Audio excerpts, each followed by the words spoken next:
गर्मी में 5 अनाथ बहनों का घास घर। निशा अपनी 4 छोटी बहन के साथ कचरेदान में सो रही थी, जहां मक्खियां भिनभिना रही थी और धूप की किरण उन 5 पर सीधे आ रही थी। तभी कूड़े से भरी गाड़ी भी आ जाती है। अरे ओ लड़कियों, चलो उठो उठो उठो उठो उठो उठो। अरे ये तो उठती ही नहीं है। पता नहीं इतनी गर्मी में इस गंदगी भरे कूड़े कचरे में कैसे सो गए हैं ये लोग। खैर मुझे क्या, मुझे अपना कचरा फेंक कर जाना है। गाड़ी वाला सारा कचरा खाली करके चला जाता है, जिसमें की गंदी बात से वह गरीब 5 बहनें उठ जाती हैं। दीदी कितनी गंदी बात आ रही है।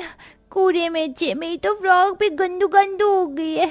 ये मुझको माँ ने दिलाई थी। फिर 5 साल की पूजा अपनी फ्रॉक को देख देख कर बहुत रोती है। उसके संग में 4 बहनें सोनी, करिश्मा, रवीना, निशा भी उदास हो जाती है, क्योंकि वह सबसे छोटी थी। रो मत पूजा, तुम्हारी दीदी है ना, मैं तुम्हें नई फ्रॉक दिला दूंगी। झूठ झूठ झूठ, तुम सिर्फ और सिर्फ झूठ बोलती हो दीदी। तुम हमारे लिए घर भी नहीं बना पा रही हो। देखो हमें कचरे में सोना पड़ता है, वो भी इतनी गर्मी में। नीनी भी नहीं आती है। पूजा अपनी नासमझी में अपनी बड़ी बहन को बहुत कोसती है। पूजा, ऐसा नहीं कहते, ये हमारी बड़ी दीदी हैं। हम काम के लिए जा रहे हैं, अपना ख्याल रखना। इधर तीनों छोटी बच्चियां कूड़ेदान में कचरा बीनती हैं और रवीना, निशा कड़ी धूप में काम ढूंढने आती हैं। दोनों के पैरों में चप्पल तक नहीं थी, ऐसे में धरती भी तवे के जितनी तप रही थी। माँ, दीदी, पैर जल रहे हैं। समझ सकती हूँ बहन, लेकिन पैसे भी तो नहीं हैं। दोनों एक जूस पानी की दुकान पर आती हैं। जयराम जी की भैया जी। अरे लड़कियों, खबरदार जो मेरे सामने हाथ फैलाना। हमारे सामने हाथ फैला भी मत देना। चलो भागो, 1 रुपया भी भीख नहीं दूंगा। नहीं नहीं भैया जी, आप गलत समझ रहे हैं। हम तो यहाँ काम मांगने आए हैं। हम दोनों पर हमारी 3 छोटी अनाथ बहनों की जिम्मेदारी है। चोर जैसी तो शक्ल है दोनों की। चलो भागो यहाँ से। दुकानदार दोनों अनाथ बहनों के बिगड़े हुलिया को देखकर डांट कर भगा देता है। बाकी सब लोग भी ऐसा ही करते हैं। माँ बाप के जिंदा रहते बच्चे हर बुरे से बुरे दुख में भी हंसते हुए हद से गुजर जाते हैं, लेकिन जब सर से माँ बाप का साया उठ जाए तो अपने भी बेगाने हो जाते हैं। आज भी हमको किसी ने काम नहीं दिया। माँ बाबा, ये दुनिया बहुत निर्दयी है। फिर किसके सहारे छोड़ गए हमको। रो मत निशा दीदी, अगर तुम ही हिम्मत हार जाओगी तो हम चारों को कौन संभालेगा। दोनों अनाथ बहनें सिग्नल पर आकर कड़ी धूप में भीख मांगने लग जाती हैं। बाबूजी, भगवान के नाम पर 1 रुपए दे दो, हमारी बहनें भूखी हैं। उस बड़ी सी मर्सिडीज गाड़ी में एसी में बैठा पत्थर दिल अमीर आदमी उन बहनों की पुकार को अनसुना कर देता है। अरे लड़कियों, हट जाओ, मेरी गाड़ी के आगे से हटो। ड्राइवर, गाड़ी भगाओ। साहब, 1-2 रुपए ही दे दो, भगवान तुम्हारा घर आबाद रखे। गाड़ी फुल स्पीड में चल पड़ती है और रवीना कंकड़ भरी सड़क पर गिरकर जख्मी हो जाती है और रोते हुए कहती है, याद है दीदी, इस शहर में हम अपनी माँ के साथ न जाने एक नई जिंदगी शुरू करने की कितनी उम्मीद लेकर आए थे।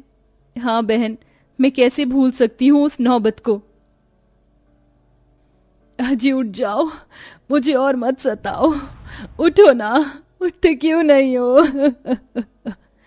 लगता है इसे पति के जाने का गम लग गया है। बड़ा जुल्म किया है ऊपर वाले ने। पता नहीं अकेले 5-5 बेटियों को कैसे पालेगी। सविता के सामने उसके पति धर्मेंद्र की लाश पड़ी थी। वह बस सुध-बुध होकर रोती जा रही थी। उसके संग में उसकी 5 बच्चियां भी बाबा बाबा कहकर रो बलक रही थीं। तभी सविता अपनी कलाई की चूड़ियां पटक कर तोड़ लेती है और अंतिम संस्कार कर देती है। अब मेरी बच्चियों की जिम्मेदारी मुझ पर है। ना तो मैं पढ़ी लिखी हूँ, ना मुझ में कोई हुनर है। मैं कैसे पालूंगी? भगवान कोई तो रास्ता दिखा। तभी सविता का ध्यान अपने आंगन में उगे हरी घास पर जाता है। मुझे हाथ पंखा, चटाई, झाड़ू बनाना तो आता ही है। क्यों ना इस घास से मैं ये सब बनाकर बेचूं। सविता के संग में उसकी 5 बेटी भी झाड़ू पंखे बनाती हैं, लेकिन सबके घर में कूलर पंखा लग जाने से कोई भी घास के सामान पर एक नजर भी नहीं मारता।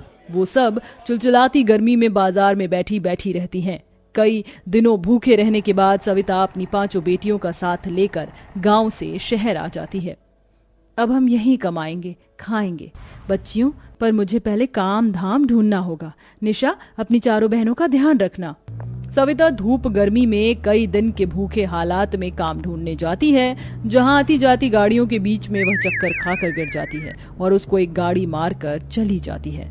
अगले 2 दिन तक उसकी लाश लावारिस की तरह पड़ी रहती है। निशा 2 दिन बाद भी गर्मी, धूप और लू में अपनी बहनों के साथ उसी जगह में बैठी होती है जहां सविता उन्हें छोड़ गई थी। दीदी, माँ कहाँ है? बोलो ना। दीदी, मुझको माँ के पास जाना, लेकर चलो ना। निशा दीदी, मेरा दिल घबरा रहा है। माँ को गए 2 दिन हो गए हैं, हमें चलकर उनको ढूंढना चाहिए। ठीक है, चलो चलते हैं। दीदी देखो ना, वहाँ पर इतनी भीड़ क्यों लगी है? चलो देखते हैं करिश्मा। जैसे ही 5 अनाथ बहनें अपनी माँ की लाश को देखती हैं तो बहुत रोती हैं, जहाँ एक झाड़ू वाला कुछ इस तरह की बातें कर रहा था। अरे पता नहीं किसकी लावारिस लाश है, थोड़ी देर में कचरे की गाड़ी आएगी और ले जाएगी उठाकर। मैं किसी को अपनी माँ को ले जाने नहीं दूंगी, ये हमारी माँ है। हाँ तो ले जाओ उठाकर, वरना कचरे की गाड़ी आएगी और भरकर ले जाएगी। चारों अनाथ बहनें उस दम निकालने वाली धूप में उसकी अर्थी कंधे पर उठाती हैं और पूजा मट के लिए आगे आगे धूप में चलकर शमशान घाट लाकर अंतिम संस्कार कर देती हैं। उस दिन से वह बेठिकाना कचरा दान में सोती हैं, पर क्या छोटी, आज तो हमको भीख भी नहीं मिला, अपनी बहनों का पेट कैसे भरवाएंगे? हम तो भूखे रह भी लें। तभी दोनों रास्ते से गुजरते हुए एक पार्क देखती हैं जिसमें माली घास काट कर फेंक रहे थे। दीदी देखो, कितनी हरी हरी ताजी घास है, और देखो इस माली ने तो इतने सुंदर फूल लगे पेड़ों को भी काट दिया है। इन्हें ले चलते हैं।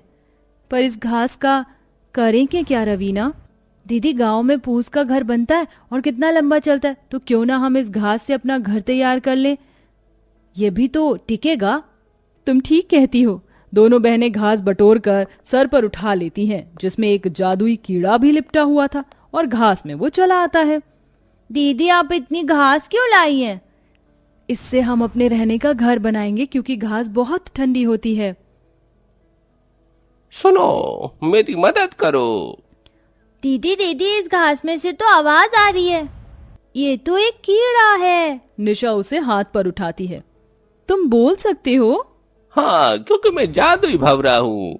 मैं तो फूलों का रस पीने के लिए उसे पार्क में पहुँच गया था, तभी उन माली ने पेड़ काट दिया और मैं जख्मी हो गया।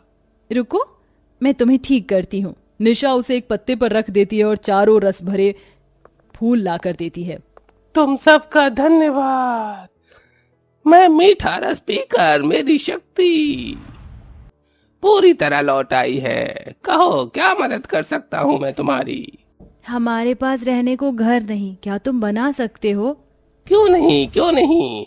तू फूल में भंवरा, एक घास दिखा दे कमाल, जिससे बन जाए ये नाथ बैरों का सुंदर सा बसेरा। कीड़ा ये मंत्र गुनगुनाते हुए उस पूरी घास को जादुई बना देता है और पलक झपकते 5 अनाथ बहनें खुद को विशाल जादुई घास के घर में पाती हैं। अरे वाह, ये घास का घर कितना बड़ा और सुंदर है ना सोनी दीदी? हाँ पूजा, और इस घर में तो कितनी ठंडक भी है, गर्मी भी नहीं लग रही। देखो, इसकी तो दीवार भी हरी और दरवाजे भी। अच्छा, अब मैं चलता हूँ। तुम 5 का जो भी इच्छा हो इस घास घर से कह देना, ये पूरी कर देगा। ये कहकर वह कीड़ा गायब हो जाता है। क्या सचमुच हम इस जादुई घास के घर से जो मांगेंगे वो ये देगा? तो फिर मैं मांगती हूँ कि हमारे सामने अच्छा अच्छा खाना आ जाए। और घास का जादुई घर अपने जादू से उन्हें लजीज बढ़िया खाने की थालियां देता है। ये तो सच में जादुई घास का घर है। दीदी चलो खाते हैं। कई दिन तक भूखे प्यासे गर्मी में भटकने के बाद वह उस दिन पेट भर कर खाती हैं। अब तो मेरा मन ठंडी ठंडी आइसक्रीम खाने का कर रहा है। प्यारे घास के घर, क्या तुम हमको आइसक्रीम खिलाओगे? और चमचमाते हुए आइसक्रीम भी आ जाती है। ये तो कमाल हो गया। प्यारे जादुई घास के घर, मुझे नए कपड़े दो ना, मेरे पास एक भी अच्छे कपड़े नहीं है।